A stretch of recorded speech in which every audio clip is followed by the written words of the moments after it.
ठिकाणी शिवमहापुराण कथा आजपासून चालू होत आहे।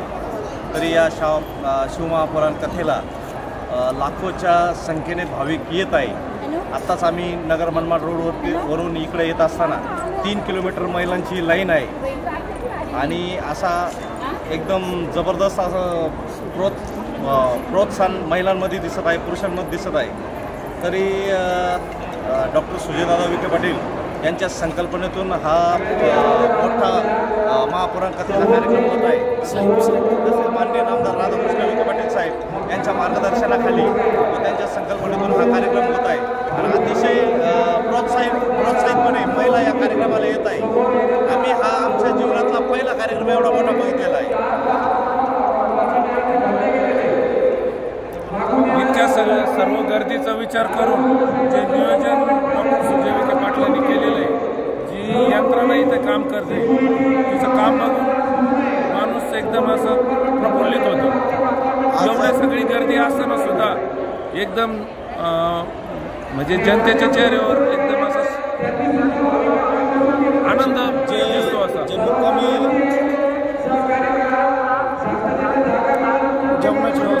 मुक्कामी आलेले लोक आहे, आज बघता मध्य प्रदेश असेल, उत्तर प्रदेश, महाराष्ट्र आणि बाकीच्या स्टेटमधून जे लोक आलेले आहेत यांच्या राहण्याची आणि जेवणाची सोय अतिशय उत्तमपणे ठिकठिकाणी पाण्याचा नियोजन केलेलं आहे।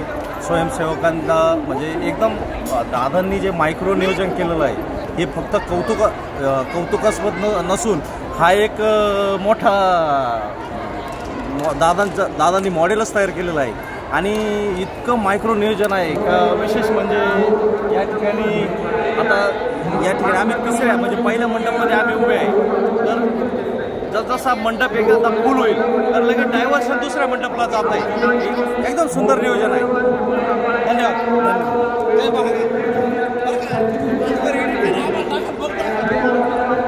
आज या ठिकाणी शिवमहापुराण कथेच्या कार्यक्रमामध्ये भाविकांचे उत्साह बघता अतिशय सुंदर असं आपले नगर जिल्ह्याचे लाडके खासदार सुजयदादा विखे पाटील यांनी एकदम उत्कृष्ट प्रकारे कार्यक्रमाचे नियोजन केलेलं आहे। त्यांचे RPS स्टार न्यूजच्या वतीने खूप खूप धन्यवाद।